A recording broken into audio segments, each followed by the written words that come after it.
Welcome back to Love on the Rocks. Today, we're going to be talking about a true crime story that is both heartbreaking and baffling. It's the disappearance and murder of 17-year-old Justine Vanderschoot back in 2003 in California.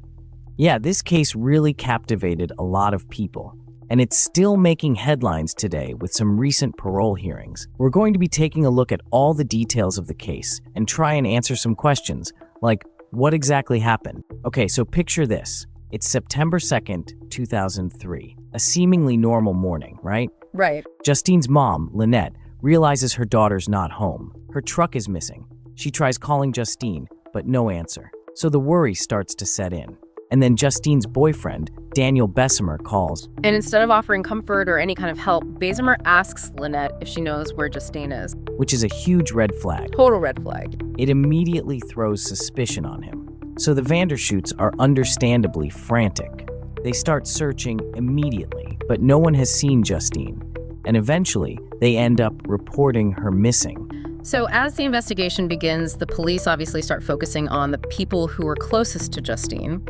Her sister, Christine, who had actually talked to Justine the night before on the phone. And then, of course, the boyfriend, Daniel Bessemer. And Bessemer, at first, seems like he has a pretty solid alibi, right?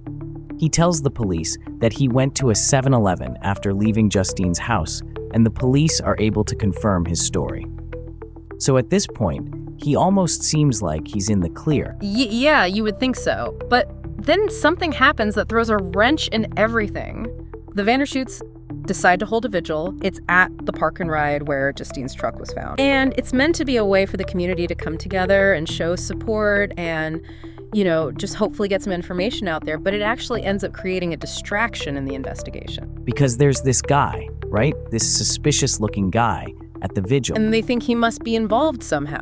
It turns out that this guy was just a grieving father. He had lost his own daughter, and he was actually just there to offer his support. It's just crazy how these situations can get so intense so quickly that people start making these assumptions, right? Totally understandable, but it definitely sidetracked the investigation for a bit. So with the mysterious stranger kind of out of the picture, the focus shifts back to Bessemer. And that's when some cracks start to appear in his, perfect boyfriend facade. Yeah, because the detectives, they're talking to more of Justine's friends, and they're starting to get a different picture of what Justine and Bessemer's relationship was really like. Apparently, it wasn't as perfect as it seemed. It was actually pretty rocky, full of arguments and tension. And then on top of that, the investigation takes a completely unexpected turn when detectives discover a secret from Justine's past. It turns out that she had a brief fling with a Navy sailor named Dave during spring break. Okay. So naturally, Dave becomes a person of interest right away. I mean, new guy in the picture, maybe there's some jealousy there, but he's quickly ruled out. See, Dave had a rock-solid alibi. He was actually out at sea when Justine disappeared. And the timing of their little romance didn't match up at all. It had already ended well before Justine went missing. Okay, so that's interesting.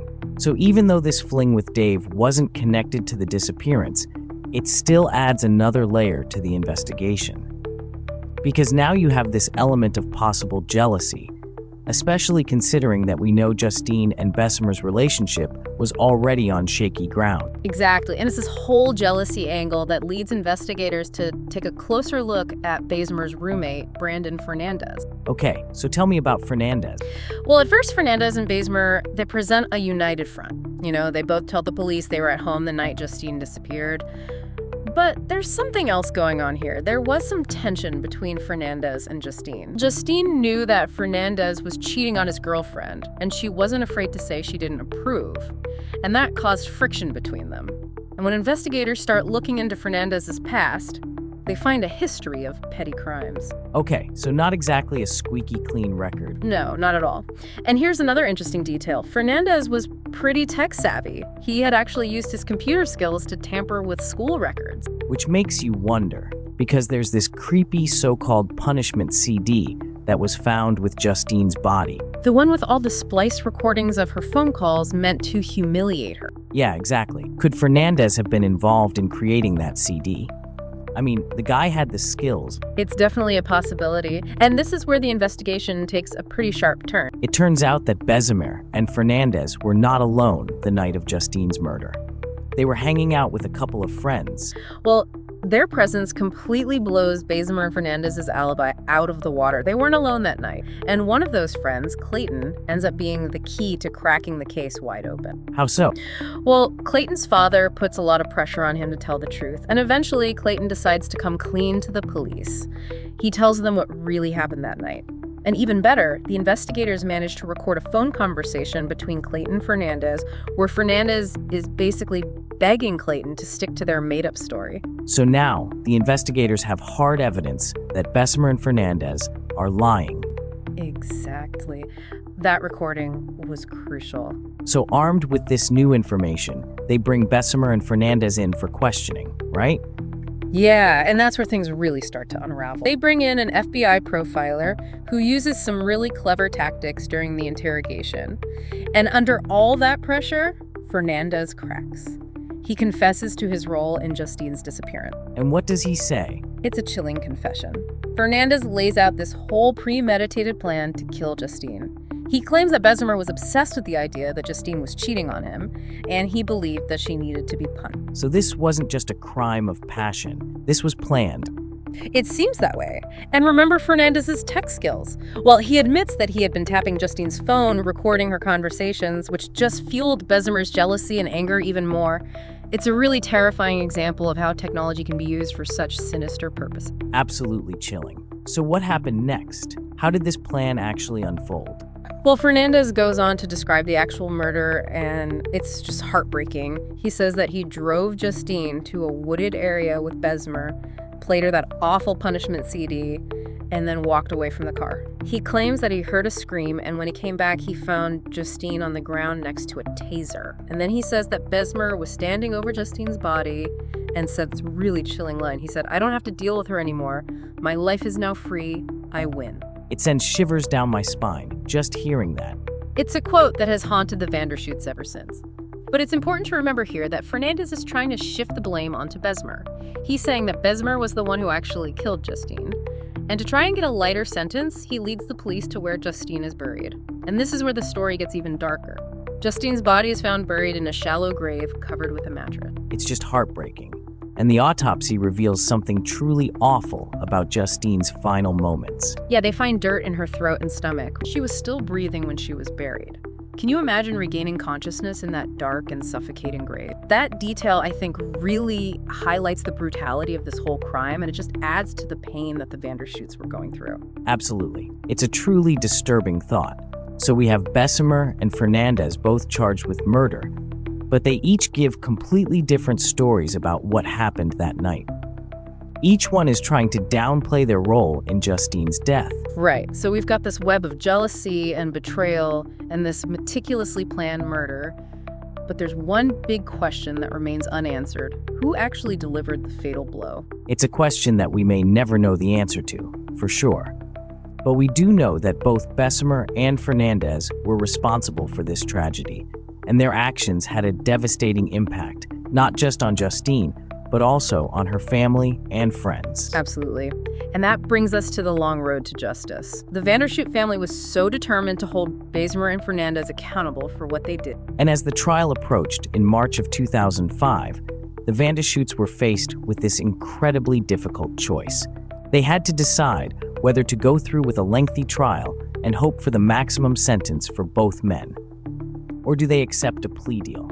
And this is where you really see how complex the justice system can be. Because for the Vandershoots, it wasn't just about punishment.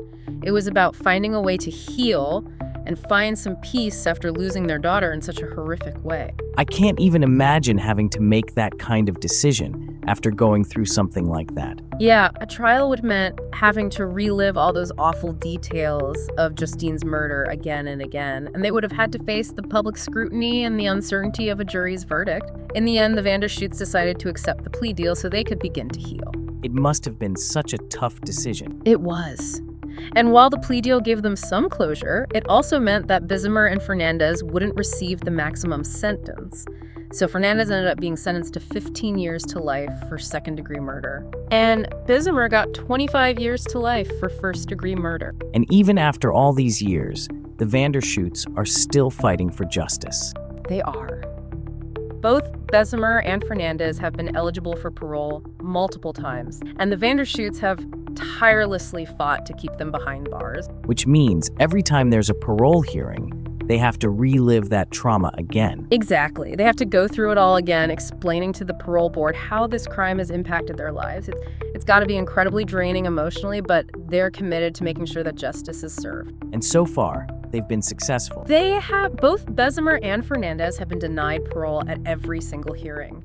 And it really shows how strong the Vandershoots are and how dedicated they are to advocating for their daughter. It's amazing. They've actually turned their grief into a force for change by working to educate others about teen dating violence. Yeah, they've partnered with different organizations, spoken at schools, and shared their story, hoping to prevent other families from having to go through what they went through. So they've really channeled their pain into something positive.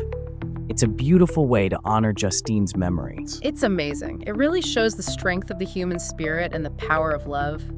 Even in the face of such darkness, they found a way to create something good out of this tragedy. And their work is so important. Teen dating violence is often overlooked. You know, people don't want to talk about it, but by sharing their story, the Vandershoots are shining a light on this issue. They're encouraging people to talk about it, and they're empowering young people to recognize the warning signs of abuse. Absolutely. And their efforts are making a real difference. They're raising awareness and hopefully preventing other families from going through the same thing. It's a powerful reminder that even though we can't change the past, we can learn from it and work towards a better future. Thank you for joining us on this deep dive into this heartbreaking case. Yeah, thanks for listening, everybody. We will continue to keep close tabs on this fascinating story. Don't forget to hit the subscribe button so we can bring you further developments regarding this case and the other cases we are currently tracking. And please like this video. It helps us in our efforts to bring you these tragic yet mesmerizing true life stories.